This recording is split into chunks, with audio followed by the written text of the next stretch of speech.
Greetings, Mythics. How are we? Yes, sorry I'm a little bit late, but what excuse can I give?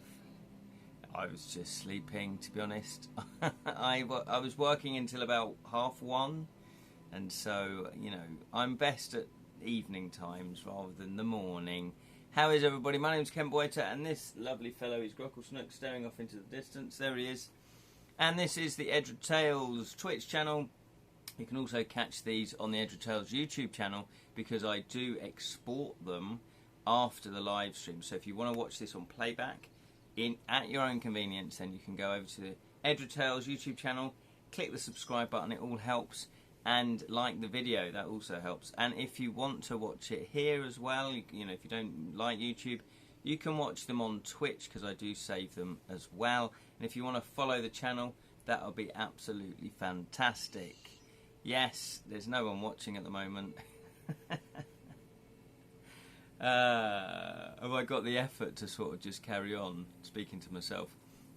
Of course I do. How are you today, Ken? Yeah, I'm very well. A little bit tired, but let me know that I've got Skyrim playing on in the background, the music. Anyone like Skyrim? Right, so this is a show. This is Edra Scrolls Ramblings of a Storyteller, so I could ramble on until someone gets it. Unless, of course, we are having a glitch, and people are there, they're commenting. Let's just make sure the chat's working. Sometimes the chat doesn't work. I've got high chat, show chat. Is anybody there? Comment if you are there. I know I'm a little bit late, so sometimes people get frustrated. It is Dylan. Hello, Dylan. With your boogers. I've not heard that in years. That was a word as a kid, wasn't it? A booger. Wonder where that come from. Probably the bogeyman. And Colin is there. Hello. Good morning, King Kenny. Yes. KK. The KK. Can't finish that sentence there, obviously. Good morning. Yes, good morning, Colin. Good to see you again, my friend. How are you both? How are you both? If there's anyone else there that would like to comment, please comment. This is the show where we talk about fantasy, we talk about your creative projects, we talk about my creative projects, and we do ramble on about other things as well, obviously. Now, I don't know how clearly you can see this poster because it's not sticking. It's a curly one. I had it rolled up, and I forgot about it, and so... Anyway, good morning. Yes, so it's summertime, really, isn't it? It's summertime. Gone curly in the heat. Yeah, is that you or the poster? Hey. Yeah, it's kind of. It's not that, but yeah, I know what you mean. It is hot. I was going to say it is summer. It is hot. It's been very hot. Both, yeah, both. Hello. I am going to be getting my hair cut after this because it's getting just too long and too hot. Hello, Martha. Yeah, you're hot as well. Hello, Lirin. How are you, sir? Good afternoon. Ken had his curlers in, yeah. Yeah. Well, I used to. Yeah, it's funny if you think back. How many different hairstyles have you had in your lifetime? Think back. Seeing the birds back at the theatres tomorrow afternoon. Oh, fantastic. You have such a cool life, Lirin. I'm going here, I'm seeing that, I'm doing that. I'm buying a sword. You really do. How many different haircuts have you had? So, one of the ones I distinctly... Oh, okay. So when I was a kid, I had, pretty much a bowl... 5 years old we're talking about, and I had bright blonde hair, like platinum blonde hair. So that was one. Then I shaved it. We went through a phase as kids of having skinheads. So that's two. I also remember having a Mohican, but a fake one where I had put sugar. Is it sugar, icing sugar, and water, and you make a paste, and so you just put it in your hair. The bees love it.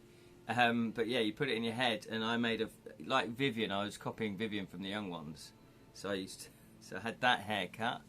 Then I had a wedge head, because of the guy from Human League. So I grew my hair to cover my eye. Imagine that. I hope I have a photograph of that. So I had a wedge head. And then I got my hair cut short again, probably like this. So that's 5. Then I had long hair. I had parting in the middle, long hair. So that's 6. And then back to this, which is kind of like short and spiky. So there you go. Colin's put, I once grew hair out. It turned out like curly. What is it? Malay? I don't know what that is. A la the Cowardly Lion. Oh, really? Did it really? Have you got curly hair, Colin? Curly Colin. Really? Wow. Yeah, it's funny. I'm so tempted. I have been for years and years and years just to shave my head, because I suddenly realised, I was like, I've never seen what my head looks like. I want to see what my head looks like. But someone told me that if you shave your hair, it could grow back in a different sort of way. So I've always been put off by that, because I don't really want to mess with what I've got. Martha's putting, not many. From what I can remember, I had a purple stripe in my hair. Oh, really? In fake hair? Fantastic. That sounds brilliant.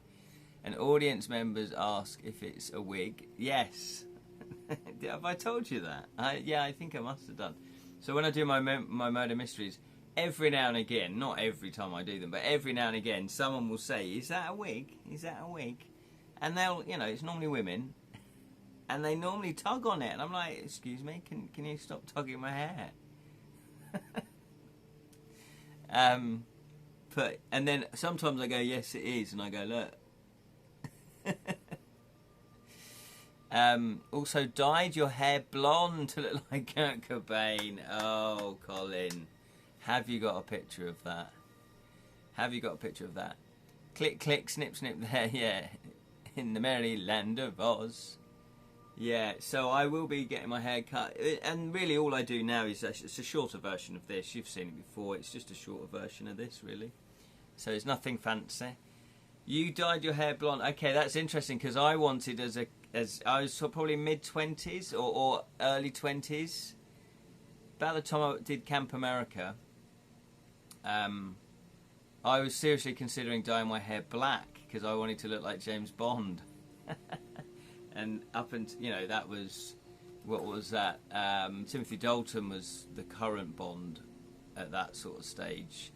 Although he'd done his last film in 1989, so I was thinking about it in 93, probably 92, 93. So he was still the Bond, but it was a hiatus between Dalton and Brosnan. Yeah, so there we go. But if I'd known Daniel Craig, he was coming along. So luckily I didn't dye it. And again, I did ask a hairdresser. I got that far with it. And she went, oh, well, if you do dye it, you will mess up your natural colouring. And I'm like, oh, no, I don't want to do that. Morbid you curious about getting the 80s hero fantasy film Krull. It seriously looks awful, but being told it was composed by James Willow Horner makes it so tempting. It is meant to be a classic. Now, I know, I've not seen it. It was one of those films that just slipped through when I was a kid. Didn't manage to see it. And it was on the list of the Bottled Imp to review. So, that was interesting. Not that I have time, but I'm tempted to do film reviews again, fantasy film reviews. Would you like to see fantasy film reviews on the YouTube channel? But see, the thing is, I've got time over the summer, but then I don't have time elsewhere. So maybe I could watch, a load of films and just do a load of recording, and then that's the year. Just do them, put them out sporadically during the year.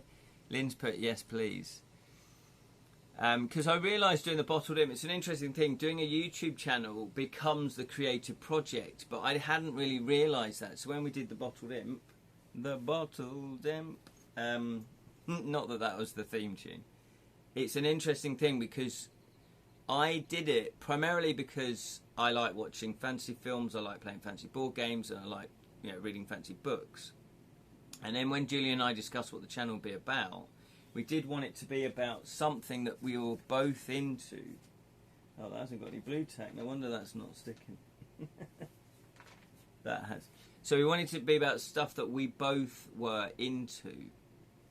And therefore, but we couldn't totally agree. We couldn't totally agree because Julian's not really into fantasy. He likes watching the old fantasy film, but it's not his genre. But anyway, we went with that because Julian was interested in growing a channel, filming, doing all the film stuff, editing, doing all of that. And so I then also thought, oh, it'd be a good way to sort of promote my writing at the time, promote my books. So again, it was a bit of both. So it was then we decided, well, what should we do? People go to watch YouTube channels because normally they're getting something from it, obviously. Hence why we did reviews. Wish the sun hide behind a rain cloud. Oh, yeah, it's very hot. Hopefully you've got a fan or some ice. And so you then get invested in the channel because you go, right, I want to do the best we can. So it used to take me, say, a day to write a review, or we used to film on a Friday, and we got really good at it that we could film 3, maybe 4 episodes in a day. So that would be the months, because we only release them every Friday. That would be the month's lot of filming. However, the actual filming would take a day. I would write the episodes. That might take a day to write 3 or 4 episodes. And then Julian would edit them, and that each one might take a day. So it was actually, you know, 3 or 4, well, let's say 2 to 3 days worth of effort, possibly. Yeah, it might even been anywhere from a day to 3 days, yeah, because we never really measured it, to do one episode. So that's, you know, that's quite a lot of time. So when you have less time, it's like, okay, what's my focus? So when Julian had a baby, it was like, well, his wife had a baby. It was like, okay, he can't really find the time. My life had moved on a bit. I couldn't find the time.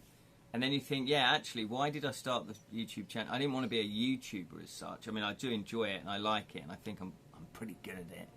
However, it was then like, oh, but I've not been doing my creative projects. So I'm a little bit wary. This is why I do have an Edra Tales YouTube channel, but I've not been producing episodes. I did start to at the beginning of it, but then I just got too busy. So there we go. Anyway, talking of creative projects, yes, of Magic and Monkeys. If you haven't bought your copy, it's hardback. It is £10. It is £3 postage and packaging in the UK. I'm not sure what it is internationally. My website won't let me put up separate postage. Maybe I don't pay properly, like enough to show that, but I can only put one bit of postage on it, so I put the UK postage on. So if you want your copy, it's exclusive, hardback. You can't buy these anywhere else apart from me. I will sign it for you if you let me know who you want it signed to. And there's only 40 of these have been made. Only 40 of these have been made. There is, I think there's about 30 left. So they are going, you know, I wouldn't say, I'm going to be honest, they're not like flying off the shelves, but they are going. So once they go, that is it. I won't be getting any more hardback, and the rest will be paperback. So this is, you know, once they're gone, as they say. Once they're gone, they're gone. So, of Magic and Monkeys, pick yours up. Just go to the Edra Tales website, which is www.edratales.com. And also, yes, you know about my game, The Crooked Crown. Steal the Crown, win the game. This is available on Amazon. It's co-designed by Kedrick Winks and myself. This is, you know, a number of years of hard work as well. And it is published by Cheatwell and Outset Media. So if you do want to pick your copy up, it's probably best to get it from Amazon, because if you have Amazon Prime, you will get free post and packaging. Whereas if you go to a Cheatwell website or Outset Media website, you'll probably get charged the postage. But buy your copy anyway. Buy it, I guess, from Amazon. Or if you see it, doubt you will, because I'm not sure which shops it's in. But if you see it in the shop, buy it in a shop, because obviously you support your local shop. There we go then, the Crooked Crown. It's a card game of... What do we put here? Yeah, it's a game of bluff, tension and treachery for 3 to 6 mischievous goblins. There you go. Are you a mischievous goblin? So, what else have we been up to? I have been, I guess one of the main things I've been doing is I updated the logo, which I think I showed you last time. Yeah, I think I showed you last time. So now I'm putting together the Kickstarter information, so building the Kickstarter page. And last time I think we decided that that would look better in red. So that's what I've done. So they're both, it's all in red now, To Kill a Thief. So that's the new To Kill a Thief logo. That's the Devilish Dilemma logo that I had already, but I have had it in blue. And this is going to be the main page for the Kickstarter. What I've found by building Kickstarters in the past is you've just got to put something there, and you might change it as the Kickstarter gets closer, because you've been working on it and different ideas come to you. So you just get something there that you're pretty happy with, so that I'm pretty happy with that. If it goes live with this image, I'm not going to be I'm going to be fine.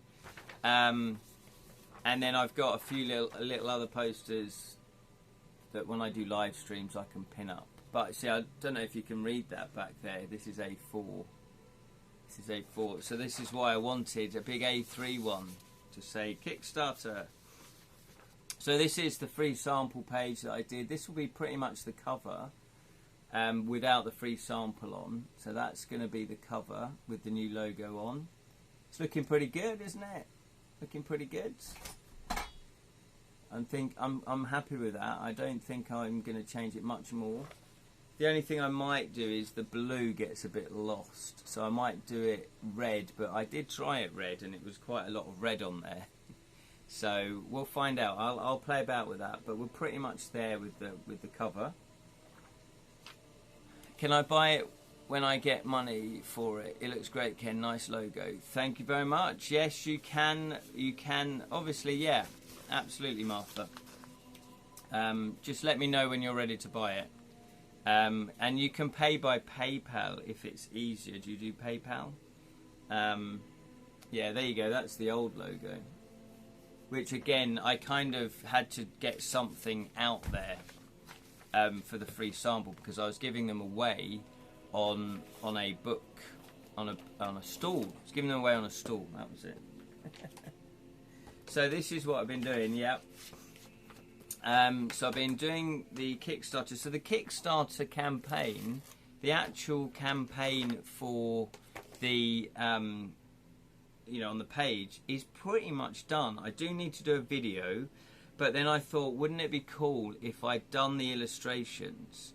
So I'm going to be using lino. I'm doing lino cuts for the illustrations. So that's next on my list to do, because it'd be quite cool if you have the video of some of the illustrations. I don't want to give too many of them away, but just have the video of them, and the video will be like about a minute long, 2 minutes long, just explaining, what the game book's about, and why, the selling points, basically, why you should buy it, and why you'll enjoy it. More importantly, why you'll enjoy it. So that is the Kickstarter. So I've got to focus on that this summer. I'm also going to be focusing on my mediumship, so I'm going to be revamping my website, and getting posters made and putting them out around town, so I can get people, because not enough people know that I do it, so obviously that can be a bit frustrating. So that's the other project. So those really are the two main projects that I'm going to be working on. The next thing was, should I say that?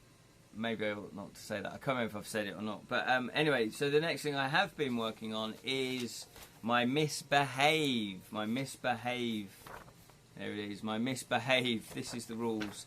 My Misbehave tile game. Hello, Alex. Hello, Barracuda. The bell is back. Absolutely, the bell is back. Is there anybody there? Yeah, is there anybody there? I don't quite. Well, do I say that? I normally say, is there any loved ones that would like to come forward? So yeah, I try to avoid that cliche. But yeah, I've been working on the Misbehave tile laying game, and it's a game that started off very, very simply and then has grown in complexity, which means what that's going to mean is that the age that people can play it goes up, obviously. So obviously if you have a really complex game, then you can't really expect 10-year-olds to play it. Back from a happier than unusual conversation with Dad. Oh, that's good. Happier than usual. Yeah, oh, good. I'm glad, Lee-Rin.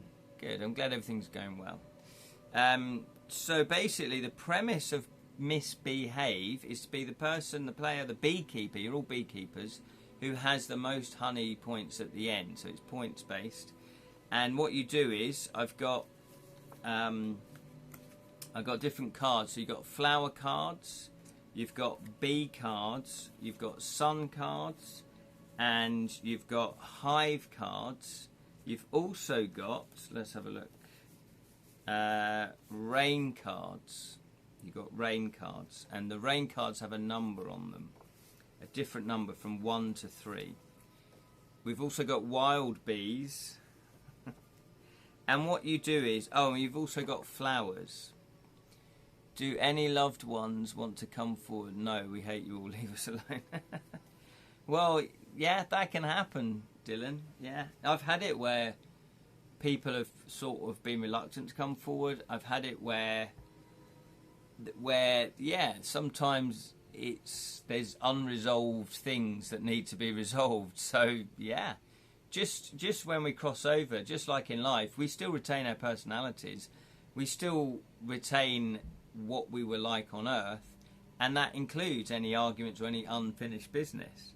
So if you haven't sort of forgiven that person when you're over in the spirit world and you come through, yeah, you could still be a bit angry with them. Absolutely. Yeah. So I know that was a joke, but yeah, it can happen. So what you do is, the aim of the game is to be the one with the most points at the end of the game. And basically, you have flowers. You have your starting flower, which is double-sided. Then you have a nature deck. Now, the nature deck is comprised of bees, suns, and rain.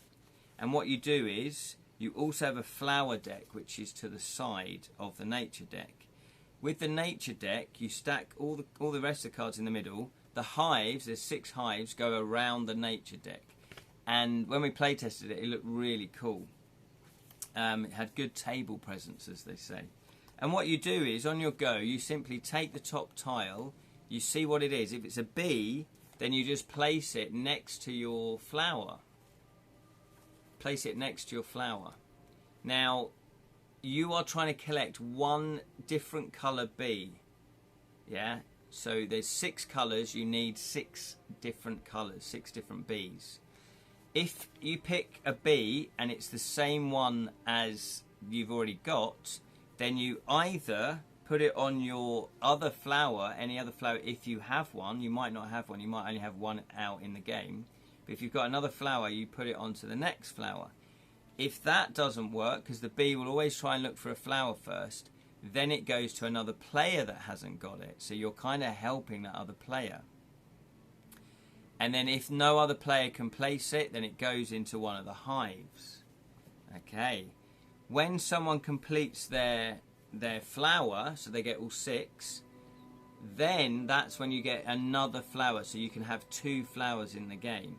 So you collect all those bees and you score them. You keep them safe for scoring at the end. Nobody can touch them. Then you can take the top flower off the deck. And now this is worth 5 points as well with the scoring. So you then start collecting the bees again. And you can put them on any flower that you have, but this one, because it's a scoring flower, yeah, it hasn't got the hive on it, you're going to get an extra 5 points if you complete it.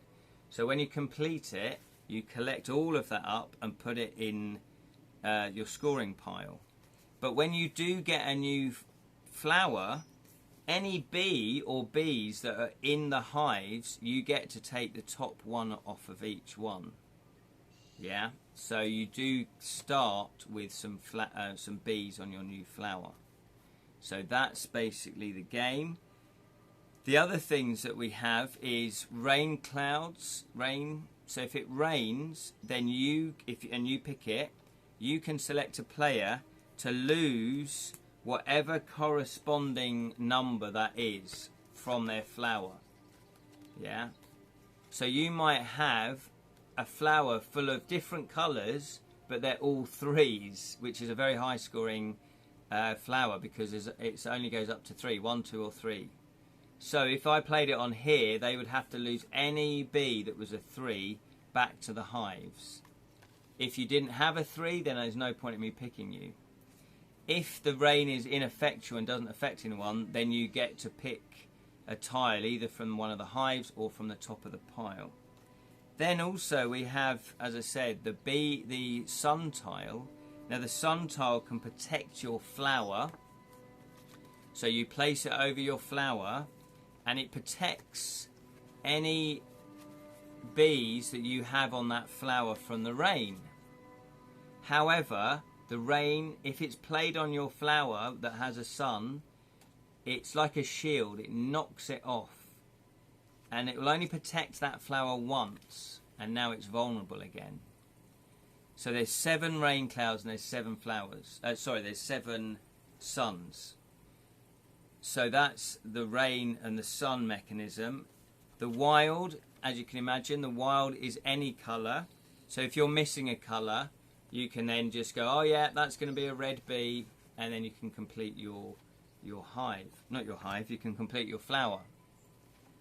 And that's pretty much it, apart from there's also matching borders and bees.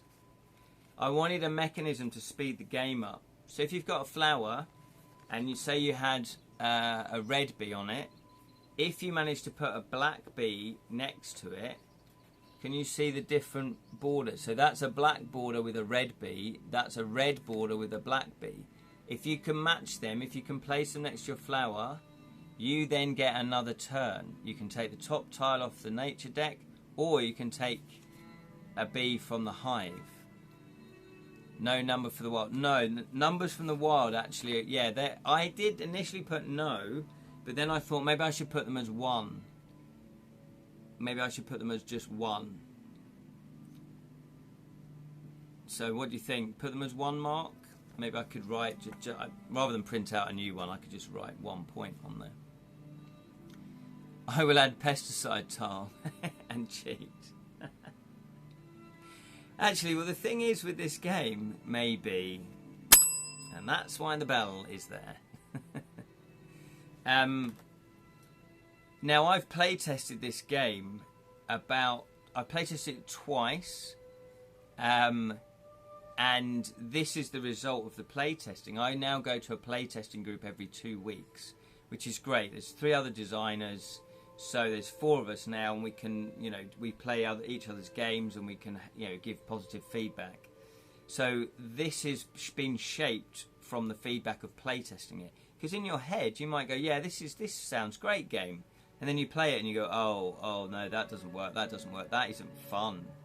So it's it's really good when you start playtesting it.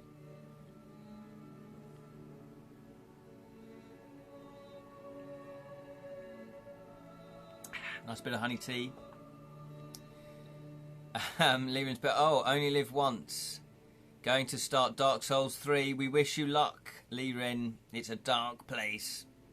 Platinum the trilogy and finally join the Elder Ring community before I'm another 2 years too late. Yeah, I bought the Elder Scrolls online from the beginning. In fact, I think that's why I upgraded to Xbox One. And I sort of enjoyed it, but it was just too many people running around. I don't like it. Because it breaks the fourth wall. Because if you've got a character, you know, if you've just got a player jumping around doing silly things, for me, that breaks the sort of immersive world that they've built. But I have noticed recently, because I went on again maybe about a year ago, 2 years ago, and it wasn't as busy, because I thought, yeah, lots of people have dropped out of this. So it's just interesting. Elder Scrolls Online just wasn't the same. Yeah, Skyrim, exactly. Absolutely. Skyrim's amazing, and I still play it. Should I play The Witcher 3? I have the game. Have you got the game now, Martha? Yeah. You've been watching me play it. So I do a live stream 7 PM UK time on Fridays, and we have been playing Witcher 3. Yeah, Martha, go for it. Go for it. I mean, if you've been enjoying watching me play it, then you should. Are you worried that it'll kind of spoil your enjoyment of watching me? I would say play it, because, you know, that's better than watching, surely. Have you played Slay the Spire? No, we've not played that. Is that a separate game, or is that within Elder Scrolls? Slay the Spire. Oh, have I seen that? It's a separate game, isn't it? Kind of rings a bell. I had it long before you got it. Oh, okay. Found the game in a used market store. Oh, sorry, Martha. Was there something holding you back from playing it then? Oh, it's a totally different game, right? Yeah, I haven't played it, but yeah, I think I've seen it. You know, in the Xbox store. It's a video game, but deck builder. Oh, okay. That would be interesting. We could try that then next after we do The Witcher. See, the thing with The Witcher and Skyrim is I'm gonna, at one point, I'm just gonna have to say, right, I'm not gonna live stream that anymore, because I could just be live streaming that for the next 10 years, because it's such a big game. So at some point I will have to stop live streaming it and just play it in my own time. It's so good. Yes, I want to get all the trophies on Skyrim. Yeah, absolutely, Martha. Look at that. We'll get Skyrim on Xbox or Steam when I get a handheld PC to play Elden Ring on. And who knows, platinum both games and the Dark Souls trilogy again. I love it when you do find a game and you don't really want to leave it, like Skyrim. You know, I'm just waiting for the next Skyrim. What is taking them? They got sidelined with the Elder Scrolls, didn't they? Please have not platinum Skyrim yet. Yeah, I'm nowhere near any of that. I tend not to go in for that kind of thing. That's only because I haven't really got the time. But I guess I'm slowly going towards that. So yeah, I was going to say actually, Slay the Spire. I'll try and remember that. The good thing about this game is that, yeah, like you, Dylan, some of the playtesters were sort of adding, you know, thinking, oh, well, you can have this card, you can have this card. So it has potential to have expansions, because, you know, the theme of bees and beekeeping and all of that, you know, there are other things. So yeah, eventually there could be a pesticide card that sort of kills off the bees. No, would it kill off the bees, or would it kill off the plants? You know, would it kill off your flowers? Yeah, maybe you could kill off a flower. Exactly. So there is that. There's also, what else do I think of? A rainbow card that could do something. I'm not sure yet. Bit dark for kids. Yeah, I know. Well, that's what I'm saying, because it started off as a very, very simple game. And the origins of it was, it started off as a game called Pox, where you were cursed. No, you were cursing other people. You were like witches cursing other players, other witches. And because I wanted the game to be the player with the fewest points. So if you got a card, you'd give it away to someone. And then I realised, well, Pox, yeah, it's not a kid. And because it was so simple, the mechanics, it had to be for kids, 5+. But because, yeah, I don't think parents particularly want kids going, you're cursed, which kids would love, but, you know, I don't think parents, and they're the ones that are going to buy it. So then I switched the theme to bees, and they're collecting honey. But then giving away bees didn't seem right, because you're trying to collect the honey. So I had to change the scoring mechanism. That's the origins of it. So that was the thing. Curse, you know. So there is a game, I think that, but then I think there's a few games out there already where you curse players. So I'm not sure that's going to be original enough.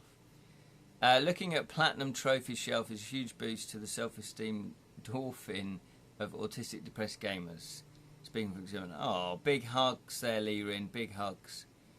Hornet cards, well, it is a sense of achievement, absolutely. Hornet card that can kill bees on a flower, there you go, yes. I think I mentioned Hornet card, but I've forgotten about that. Yeah, Hornet card, absolutely, where you could just kill one bee as opposed to all the threes. Yeah, exactly. How about a bee eat a bird card? Yeah. Oh, funny you should say that, Dylan. You're more than welcome, Lirin. Funny you should say that, because also I forgot, because I've not got the token in there, but there's now going to be a honey badger token, a honey badger in the game that will sit in between two hives. So there's 6 hives that go round the main deck in the middle. So imagine 6 hives, you know, around the deck, and the honey badger is going to sit in the middle of 2. And what that does is that prevents players from taking the bees from those 2 hives. So when they have to take bees off the hives, they have to pick the other 4. One from the other 4. And so when they do that, they then get to move the honey badger to protect 2 other hives. When bees go back into the... Because the theory is that, yeah, there's a predator. Now, honey badger, they do go for the honey, obviously. But, so what we thought was, it'd be quite cool that when... Oh, no, hang on. When bees get put back into the hive, they're protecting that hive. So the honey badger moves on. So it's when you return that bee to the hive, you can then move the honey badger to another hive, or in between the hives. So there you go. So it's ballooned from being a very, very simple game of just handing out cards to this complexity now. I don't particularly want to add too many more rules to it, because I think it works pretty well now. I think it will be a good, fun family game, so maybe 8 to 10 upwards. Plus, it should be complex enough for gamers to play it without kids, if you see what I mean.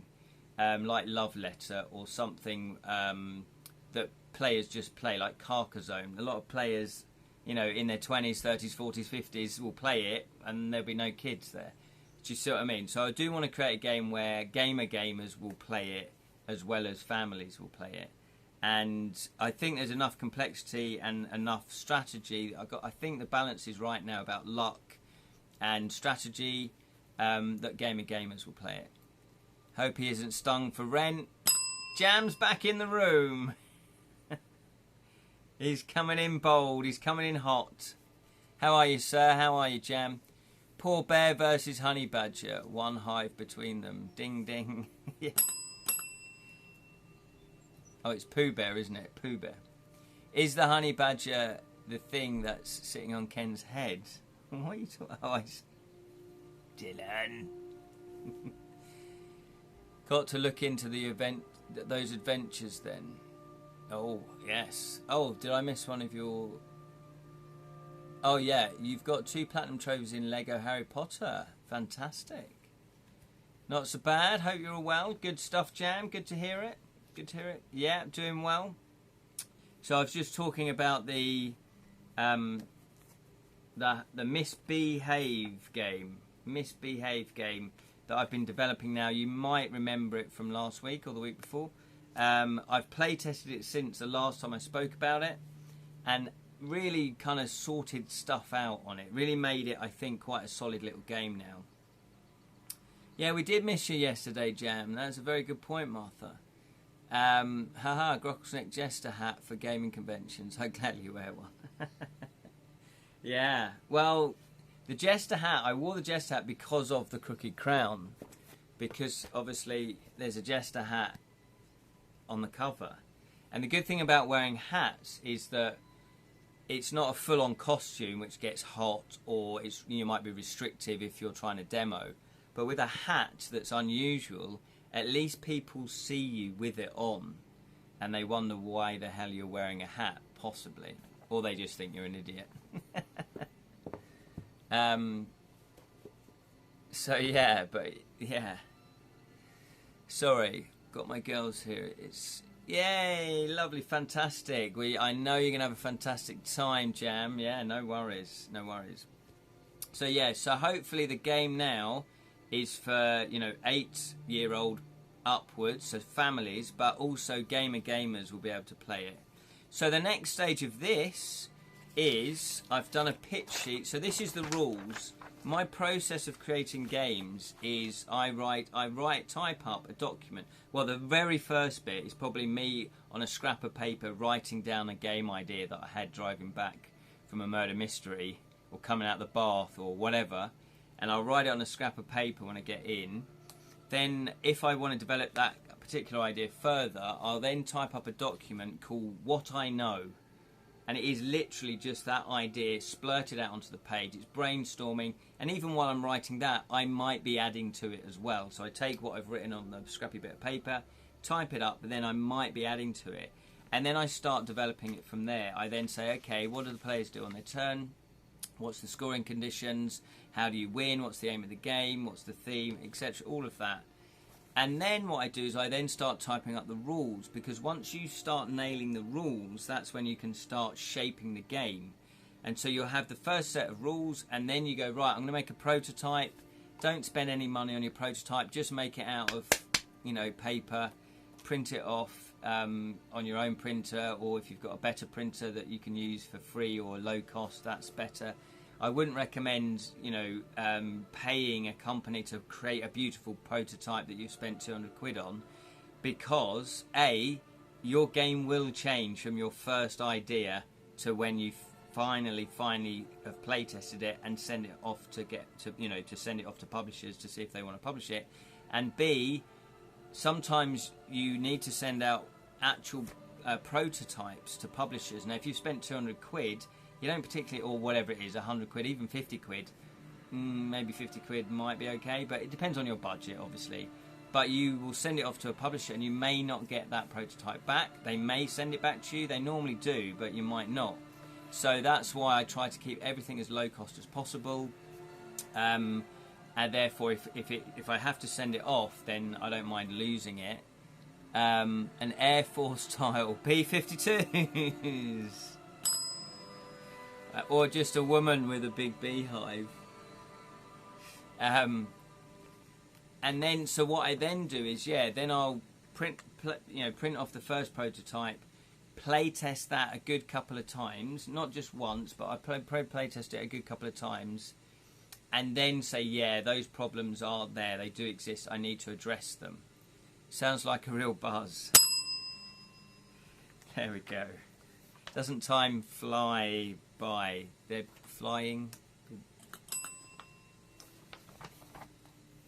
And then you rejig the rules, and I always keep separate documents. So I've got version 1 of the rules, version 2, version 3, version 4, because just in case I want to go back and go, oh no, actually that rule does work now that we've changed some other things, so you might just want to copy and paste it, put it back into the latest set of rules. Beehive, is that a Bride of Frankenstein tower hairstyle? Exactly, that's exactly what it is, that Marge Simpson also has. Absolutely, yeah, very, I believe in the 60s, that was when it first came about, and it was just literally like that. So Marge's is actually a real extension of that. They weren't normally that tall, they were kind of, but yeah, if you look back at old pop stars in the 60s, you'll see that kind of, Western anyway, you'll see that kind of hairstyle. Is it buzzing off the shelves? I hope it will. I hope it will. I hope there's a good buzz about the game. We could do this forever.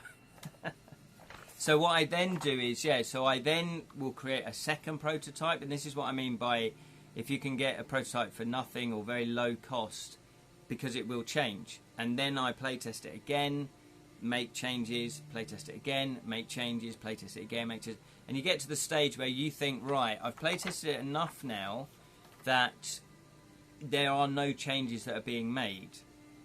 But then that isn't the end of the playtesting. Then I'm going to be giving that to... Then you want to give it to other people to playtest. You want as many different people playtesting it as possible. And also you want to do a blind playtest. You also do want to do a blind playtest where somebody will take the... they will take the rules and they read the rules to discover how to play the game, rather than you describing how to play the game. Because obviously, when a publisher publishes a game, there's not necessarily going to be someone there sitting out explaining how to play the game. Nowadays, though, you do have videos online. I did one for the Crooked Crown. I wasn't asked to, but because I like doing them, I thought, yeah, you want to make it as easy as possible for players to buy your game. So if there's a how to play video out there, then they can sit and watch that. Hopefully it wouldn't be too long. It's 15 minutes, I think, my Crooked Crown one is. Do you cut them out with a buzzsaw? That's very good. Is it buzzing around? Yay. So the next stage is to then create... I've created a pitch sheet. So you do one side of A4, which explains the game. You don't have to go into great detail, but you go an overview. I like to give what the mechanics do, and then I like to give a summary of what the atmosphere is like when you play it. You know, is it a thinky game? Is it a fun take that game? You know, what sort of feeling are the players going to get when they play the game? Then I put the selling points. I put the contents, because that's very important. A publisher will always look at what the components are. And I had feedback. I happened to show this to a publisher. I wasn't pitching it. We were just playing it. I was playtesting it with him. And what I didn't know, and this is why it was quite handy, because he said, "Oh, okay. In the very first iteration of the game, the tiles didn't actually do much. You basically placed them around the flower, and then no, you didn't even place them around the flower. You just held on to them. You put them in your play area because it was the player with the fewest points, so you were trying to get rid of them. So you didn't really do anything with the tiles once you had them." And he said, hexagonal tiles are more expensive to produce. So if you're not doing anything with them, that's going to be a problem. Hence why I thought, right, we need flower cards. We need to put the tiles around the flowers. We need to do stuff with the tiles. Yeah. And also, what I could say to a publisher is that they don't need to be this size. You could have them smaller. They don't need to be this big. In fact, it might be recommended because then it takes up less table space. Because I had noticed that when you start building your flowers, it does get quite a lot. How far will it go? A Buzz Lightyear. So yeah, so the next stage will be to play test it again a good couple more times, and then I've created the pitch sheet already. Then I will put the rules. I need to put the rules. I always like, because I'm a graphic designer, I can put the rules and make them look nice rather than just have them written out like that. So I'll kind of do that. And then I will also do a 1 to 3 minute, maybe, depending, but you know, you want to keep it under 3 minutes. 2 minutes is probably better. Just a little pitch video explaining very briefly how the game works. Not necessarily all the mechanics, but at least some of it. And I would say that's again with, you know, longer games as well. Keep it kind of short, because a lot of publishers haven't got time to sit and watch, you know, 17 different designers, their little pitch videos that are 5 minutes each. They haven't got time, so you want to keep it 1 to 2 minutes. Infinity and beyond. That's lovely. That's beautifully stretching the pun. Beautifully stretching the pun. So there we go. So yeah, so I'm excited about this one. I guess this might be, if I have got a few other games that I'm developing on my own without Kedrick. Kedrick and I are developing a few more games together. So that might be the very first game that I'm developing on my own to be pitched out, to actually be pitched. Oh no, there was another one, Those People, that I did pitch to a company. at the UK Games, they said it wasn't quite right for them, but I am going to change the game up a little bit. Those people, so I'm working on those people, that one, and also my murder mystery board game, Devilish Deaths.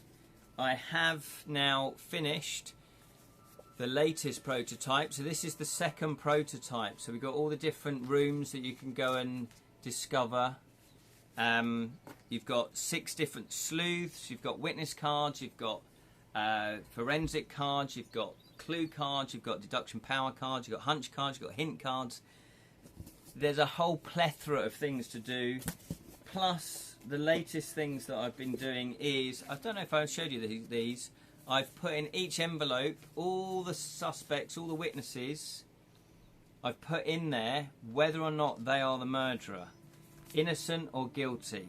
So these are all the people that you potentially can accuse of being the murderer. This is the first case, and the first case is called Lost in Shuffle.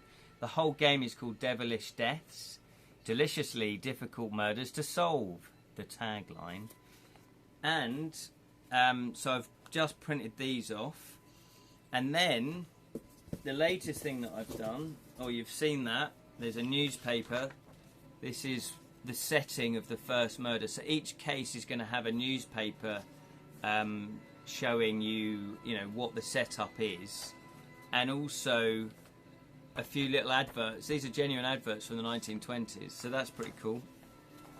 And also what I did is I have made a new board. Now, I've had to just cut it up into A4 because I didn't really think that folding, trying to make a board that bends and folds and doesn't rip all the time would be quite difficult for me. So all you do is I've managed to just you just put all the pieces together. There's 8 boards that will make up it's a talisman size board, the 4th edition talisman size board, and so you just put them on the board on your table flat, obviously, and it shouldn't move around. So that is the latest thing that I've been doing. So yeah, so that's excited. So this prototype is now ready for players to play test it. So there we are. And again, I've play tested this game once before, and it went really, really well. But there were a few things I needed to change, which I have now changed. So now I want to play test that one with 3 new people or 4 new people. It plays up to 6, so it'd be interesting to play it up to 6. So I do need to play test it quite a few more times. And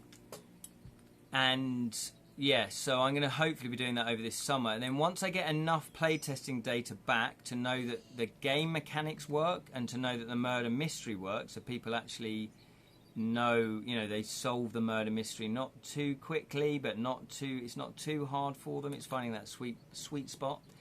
Trying to work myself up for going to the store. Really don't want to, but need food. Oh, big hugs, Martha. Big hugs. And this isn't a cliche, but just literally go one step at a time, basically. Just break it down. Just go, right, can I get to this bit? Can I, I'm just going to get my stuff. Just sort of think of it as just going for a walk, if that helps. I don't really know if that helps or not, but big hugs to you anyway, Martha. So, oh, got a little cough.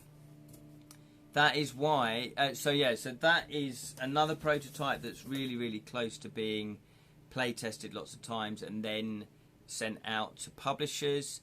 There's my Those People game, which is a card playing party game that I got good feedback off of the publisher. So I now know how to change that game in order to send it out again. Although I've not sent it out to anyone yet. I only showed it at the UK Games Expo, so that's good. So not many other publishers have seen it. So that'll be interesting to actually play test that again. And then what else? Oh yeah, I came up with this idea. Every meal is a banquet. Cherish the warmth of each flavour and scent. Lovely. Especially pot noodles. I can go to the cheaper store, but that way has a steep hill. The other store is 200 metres away, but more expensive. Yeah. That in itself feels like a board game decision, doesn't it? Do you go cheap, but it's it's a steep hill? Or spend a little bit more, but it's nearer? I guess it depends on what you value more. Is cost a big factor in your shopping? If it is, maybe you can always just stop halfway up the hill, can't you, and have a rest? Yeah, is Steam Hill a volcano? That is a great name, actually, Steam Hill. You've accidentally created a lovely name there, Martha. Steam Hill. I really like that, Steam Hill.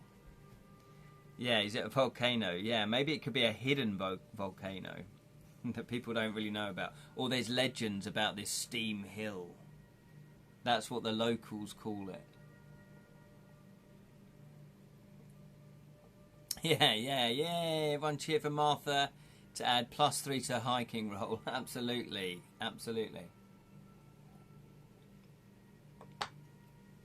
I like your style there, Lirin. So, shall I let you into another game that I'm possibly designing? Too many ideas. Why do I do this to myself? The curse of the many projects. Do you want to know about another one? Type yes if you want to know about another one.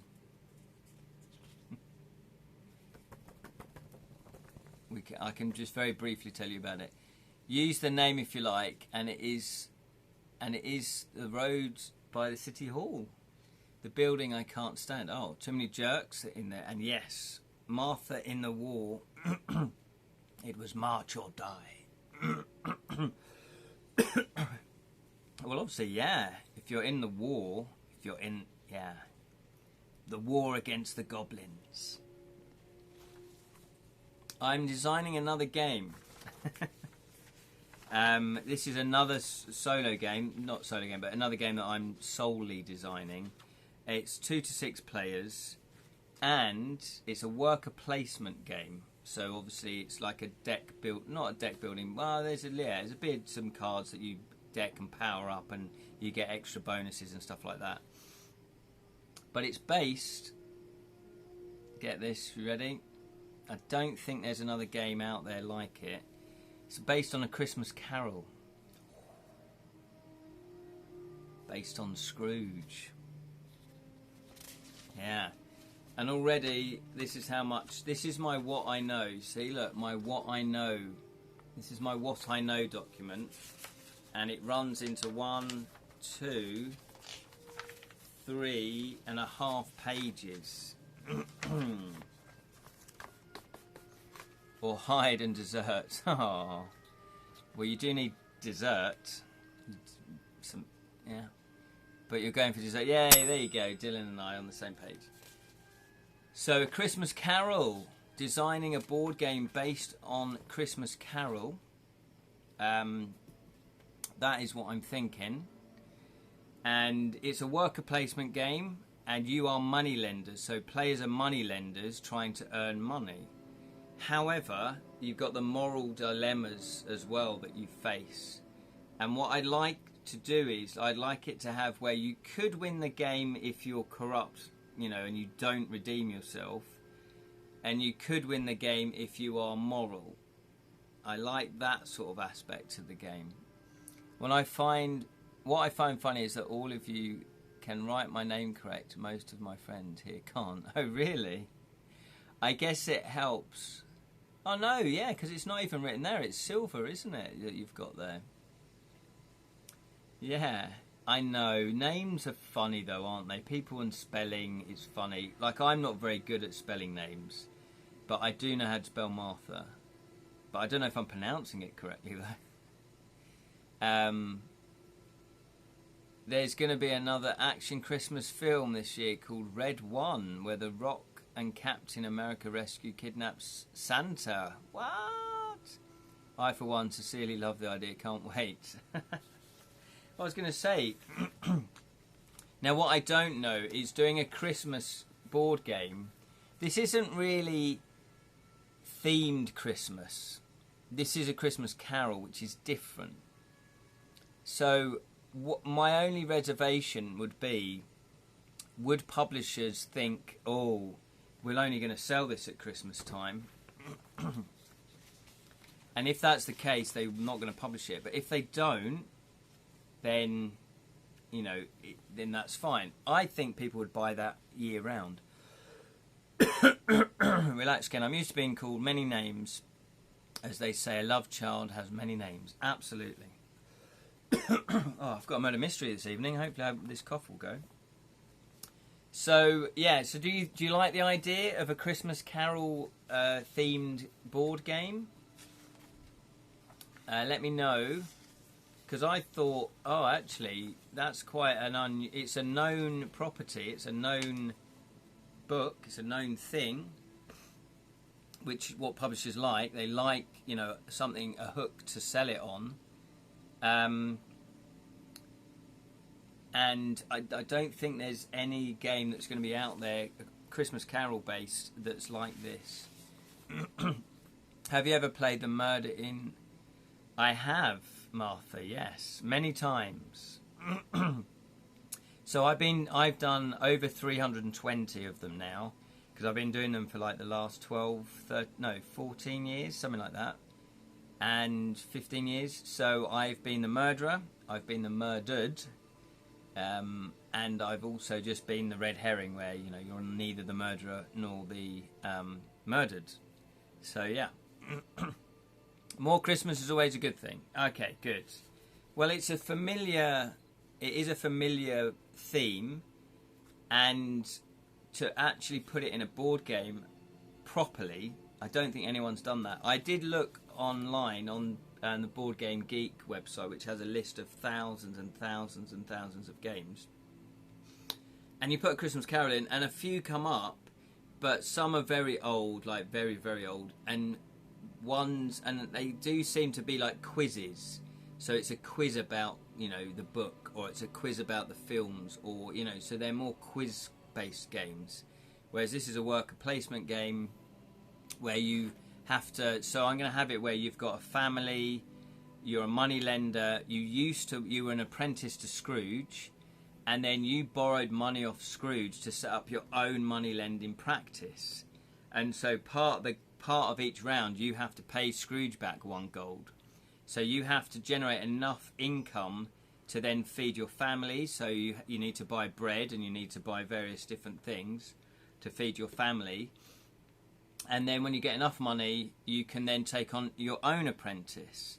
And then you need to house, so you'll have a little house in your play area, as well as the main board in the centre where everybody can put their tokens on. And if you want to take on an apprentice, before you do that, you have to build an extension.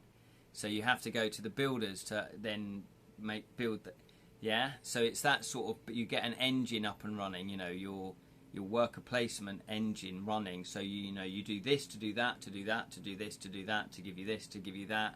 So that's how those types of games work. So once you've built your extension, you can then take on an apprentice who will live in with you. But then it's another mouth to feed, because you have to feed them because they're an apprentice. But then once they've been trained up, then they go out, and you can then get money off of them, because they start their own businesses, but you lend them money, then they pay you back 1 gold, you know. So it's that kind of game. I want to get to England. I'm so going to book a murder mystery you're in, just to experience great acting. Oh, thank you, Martha. Thank you, Martha. You should have a lot of fun. They are a lot of fun. You know, the company's been going 20 years now, I think, something like that. And yeah, we get lots of good feedback. They are a lot of fun. It's slightly interactive. I won't buy it because I'm a Scrooge. I like it. They're slightly interactive. Basically, there's 5 or 6 actors, and then we will interact with you. Plus, we'll interact and do scenes that are acting, and then there may or may not be clues, you know, when you listen to the scene. But you get to chat to us on the table, so you can ask us anything you like. So you can say, "Hang on, what about your wife? Where was she? last Wednesday? Because, you know, was she staying at a hotel? You know, you can ask them what you like. Or if you just want to sit there and listen to other people asking the questions, you know, you can get involved as much as you like. So it's great in that way. Sincerity mode. 2020's Violet Knight, where Santa is reformed Viking who must become a warrior again to protect a kind of 21st century child from terrorists. Oh, wow, that's quite in-depth, isn't it? Has Lee Wren's seal of approval. Excellent. Equal to Honour Among Thieves as an action hero fantasy film. Oh, brilliant. Brilliant. Talking of really good sort of fantasy films, I've not heard of that, Violent Night, but have you seen Rare Export? Rare Export. It's a Christmas film, but it's a bit dark. But it's very, very well done. In fact, I think it's Norwegian. It's either Norwegian or Scandinavian, so forgive me, Martha. And to sneak a hug to you as well. Yeah, well, obviously, if you do come over and you do to go to Murder Mystery, I'll be able to chat to you at the end, because we have to stay in character the whole way through, but I will chat to you at the end, absolutely. OMG, I can book one here in Norway as well. Oh, so that, yeah. It won't be the same company, though, Martha, because we don't go to Norway, but you probably knew that already. But, yeah, excellent. Well, yeah, if you want to go to one in Norway, go for it, absolutely. Is that a wig? Yeah. Yeah, make sure you ask me that.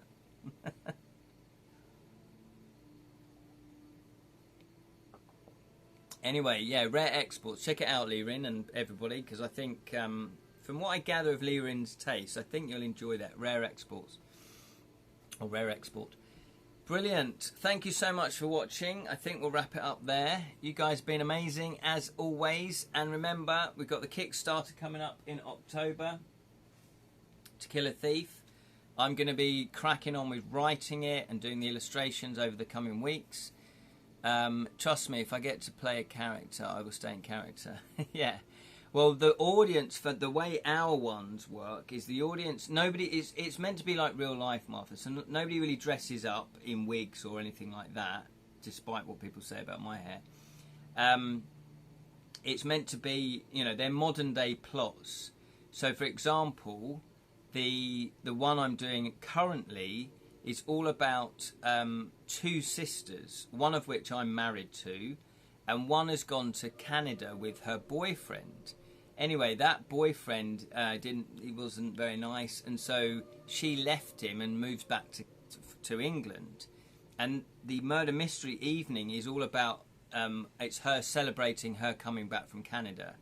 So it's her kind of party, and you guys, the audience, are either people that used to work for her company, it was a PR company, or friends of her, friends of Jen.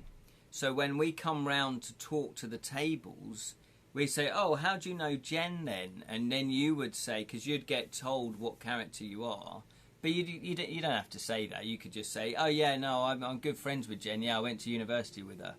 And then you would kind of play along like that. So there are, and then, you know, and it's more conversational as well. So I'd say, oh, what do you do for a living? And you can make that up, obviously, but be prepared for me to ask you questions about that profession. So if you say I'm a bricklayer, I go, oh, okay, yeah, cool, what company is it? And you'll go, oh, it's McFlinigan and Co. So if that's how we do it. So sometimes people don't really, they say stuff and then they realise, oh, I shouldn't have said that because I'm now going to get caught out. That is easy, trust me, I make something up on the spot. Well, there you go, exactly. So if you can do that, then that's absolutely fine. We have lots of notes, we've got background notes, we've got scripts, you know, so we're very well prepared. And I'm very good at ad-libbing as well, so, you know. As they say, yeah, and they say they're a hitman. Yeah, we've had some people say they're police officers, detectives, you know, work for the FBI, all of that. Now, actually, that might be true. You know, there's no way to verify what anyone says to us is true. But I've had people that I do believe, like undertakers, obviously accountants, IT, Mason McMortus. Yeah, he's definitely a builder. Definitely a builder. I once played a murderer in a play. It was fun since no one suspected me. Oh, fantastic. Like it. Yeah, I mean, the thing is, we do want them to guess who it is, because ultimately we want them to have a good time and to be able to work out, you know, the murderer and why they did it. So normally there's between 6 to 10 tables, so it's normally between 40 to 80 people. And out of that, you will get at least 2 tables get it correct, maybe 3. Sometimes you get more. Sometimes I have had it.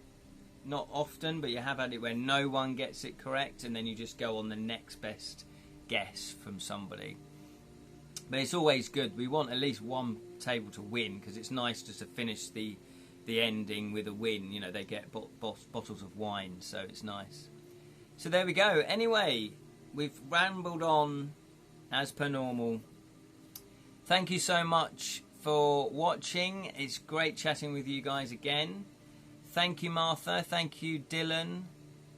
Thank you, Lirin. Thank you, Colin, at the beginning as well. And who else joined in? Thank you, Alex. Thank you, Alex. And thank you to anyone else that were watching but didn't comment. Obviously, that's fine. You're more than welcome. If you would like to follow the channel, it all helps with the algorithms, gets it out there. That would be fantastic. And also, if you do want to watch any of my other videos, you can watch them on Twitch, or you can go to Edra Tales YouTube channel and you can watch them there. You can subscribe there as well, that would help, and also like the video. Good night, everyone. Goes to buy tomorrow's Birds tickets. Tomorrow's Birds tickets. Is that a band? Wednesday, next live stream is this Wednesday, 6:30 UK time. And once again, the book's over there. We are playing League of Thieves. It's a game book. It's part 6. Don't worry if you haven't seen the other parts. You can catch up now. They're over on YouTube, or they're on the Twitch channel. Or you could just wait for my summary at the beginning of what happened. Oh, Hitchcock's Birds, of course, yes. The birds. Enjoy your film, Lirin. Good night. Take care, and remember, may the magic of stories flow through you always.